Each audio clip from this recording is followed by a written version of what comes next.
Hello दोस्तों, नमस्कार। आप सभी का स्वागत है करंट अफेयर्स इन 10 अनअकैडमी। जी हाँ दोस्तों, one stop the solution for all the current affairs in India. Bank हो, एसएससी हो, बीपीएससी, यूपीएससी, स्टेट पीसीएस, हर तरह के एग्जाम के आपको टॉप 10 करंट अफेयर्स मिलेंगे आपके इस यूट्यूब चैनल पर, करंट अफेयर्स इन 10। दोस्तों, मेरा नाम है रवि प्रताप कर। मेरे पास 9 सालों से भी ज़्यादा का पढ़ाने का एक्सपीरियंस है और इससे पहले मैं कई सारे इंस्टीट्यूशंस में पढ़ा चुका हूँ। मैं डेली लेकर के आता हूँ आपके बीच 10 मिनट के करंट अफेयर्स, जो कि टोटल जिसके कि सेशन आते हैं 5, यानी कि एक सेशन में अगर 10 क्वेश्चन हो तो 5 सेशन में टोटल मिलाकर 50 क्वेश्चन, यानी करंट अफेयर्स के कोई भी क्वेश्चन हो किसी भी एग्जाम के, इससे बाहर नहीं जाएगा। सबसे पहले क्या करना है कि आपको अपने मोबाइल में लर्निंग ऐप इंस्टॉल करनी है, अनअकैडमी।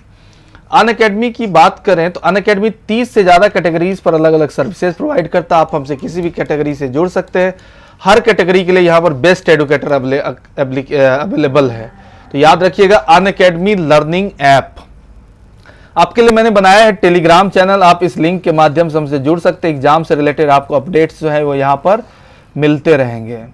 सब्सक्रिप्शन की बात करें तो हमारे पास जो सब्सक्रिप्शन का सिस्टम है, जिसमें कि 1 महीने, 3 महीने या 6 महीने, 12 महीने और 24 महीने।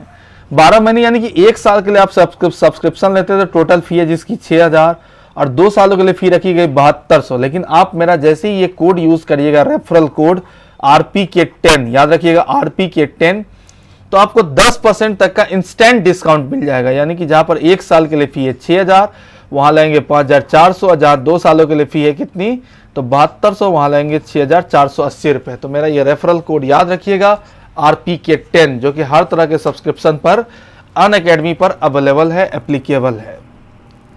तो आज सेशन का पहला क्वेश्चन लेकर के चलते हैं करंट अफेयर्स किया कि India and which country that have recently signed a memorandum of understanding, जिसको हम लोग MOU कहते हैं, to increase cooperation in the power sector. Bharat और किस देश ने हाल ही में विद्युत क्षेत्र यानी कि पावर सेक्टर में सहयोग बढ़ाने के लिए समझौता ज्ञापन MOU पर साइन किया? पहला ऑप्शन है फ्रांस, दूसरा है स्विट्जरलैंड, तीसरा है डेनमार्क, चौथा है चाइना और पांचवा है जापान। तो इसका जो सही आंसर है वो क्या होगा? डेनमार्क। यानी कि भारत और डेनमार्क ने बिजली क्षेत्र में दोनों देशों के बीच एक मजबूत, गहन और दीर्घकालिक सहयोग विकसित करने के लिए भारत डेनमार्क ऊर्जा सहयोग पर एक MOU पर हस्ताक्षर किया।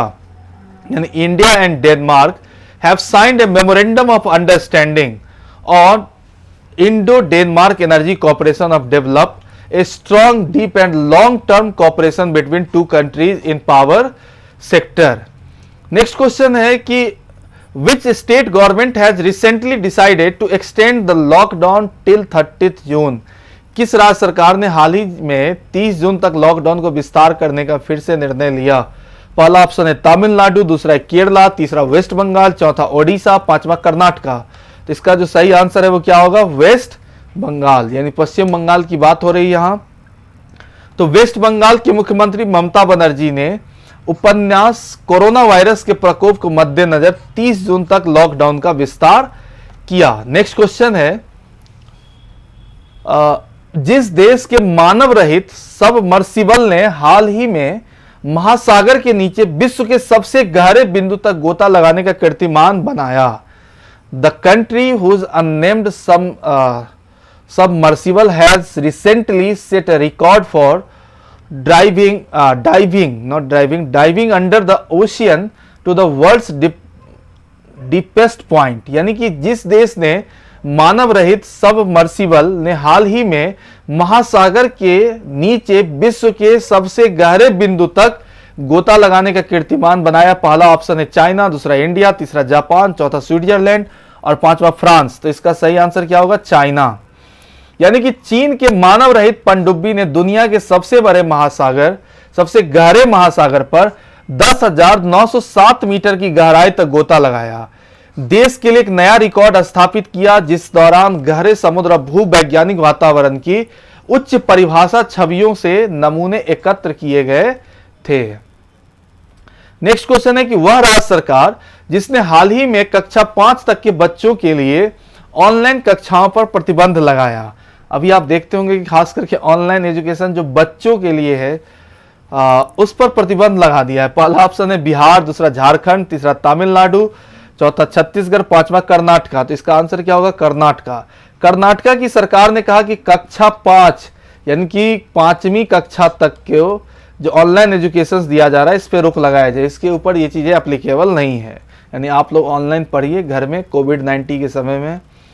नेक्स्ट, कर्नाटका शिक्षा अधिनियम 1983 की धारा 7 के तहत राज्य के सभी निजी स्कूलों एवं बालवाड़ी से कक्षा 5 तक के बच्चों के लिए ऑनलाइन कक्षाओं पर प्रतिबंध लगाने का प्रतिबंध आदेश जारी किया गया है। किसके द्वारा? कर्नाटका की सरकार द्वारा, कर्नाटक शिक्षा अधिनियम के तहत।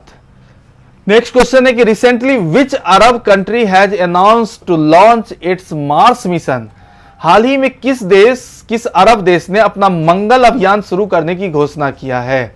पहला ऑप्शन है यमन, दूसरा है यूनाइटेड अरब एमिरेट्स, तीसरा ओमान, चौथा सीरिया और पांचवा लीबिया। इसका जो सही आंसर हो क्या होगा? यूनाइटेड अरब एमिरेट्स, यानी कि यूएई ऐसा पहला अरब देश बन गया है जो मंगल ग्रह पर व्यापक क्षेत्रीय प्रयासों के लिए ज्ञान भेजने और अवसरों का निर्माण करने के लिए मिशन भेजेगा। यानी यूएई एक पहला ऐसा अरब देश बना है जो मंगल ग्रह पर व्यापक क्षेत्रीय प्रयासों के ज्ञान भेजने के लिए और अवसरों को निर्माण के लिए मिशन भेजेगा, खासकर युवाओं के लिए। मार्स मिशन 14 जुलाई को अपनी यात्रा शुरू करेगा और यूएई की स्थापना की 50वीं वर्षगांठ के साथ आने वाला फरवरी तक ग्रह तक पहुंचने की उम्मीद है।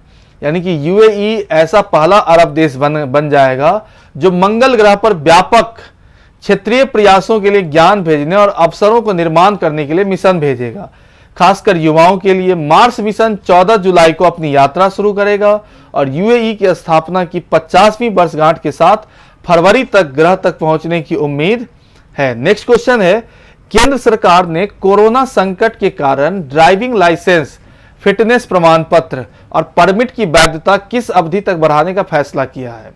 यानी कि जो हम लोग गाड़ी के लिए ड्राइविंग लाइसेंस बनाते हैं, फिटनेस या परमिट, उसको कब तक बढ़ाने का फैसला किया? पहला ऑप्शन है 31 जुलाई, 15 अगस्त, 31 अगस्त, 30 सितंबर या 31 अक्टूबर। इसका जो सही आंसर है वो क्या होगा? 30 सितंबर, यानी कि 30 सितंबर तक इस अवधि को बढ़ा दी गई है। 30 सितंबर। सड़क परिवहन और राजमार्ग मंत्रालय, इसको अभी नितिन गडकरी देख रहे हैं।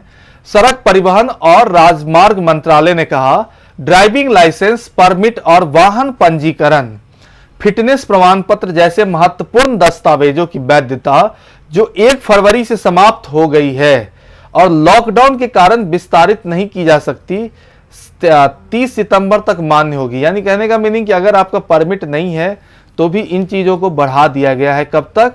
तो 30 सितंबर तक। क्या क्या? तो ड्राइविंग लाइसेंस, फिटनेस प्रमाण पत्र और महत्वपूर्ण दस्तावेज जो गाड़ी से रिलेटेड है। नेक्स्ट, कर्मचारी भविष्य निधि ईपीएफओ, एम्प्लॉय प्रोविडेंट फंड की बात है यहाँ, ने लॉकडाउन के दौरान पिछले 2 महीनों में कितने करोड़ का भुगतान किया? 8,000 करोड़, 10,540, 11,540 करोड़, 11,000 या 9,400।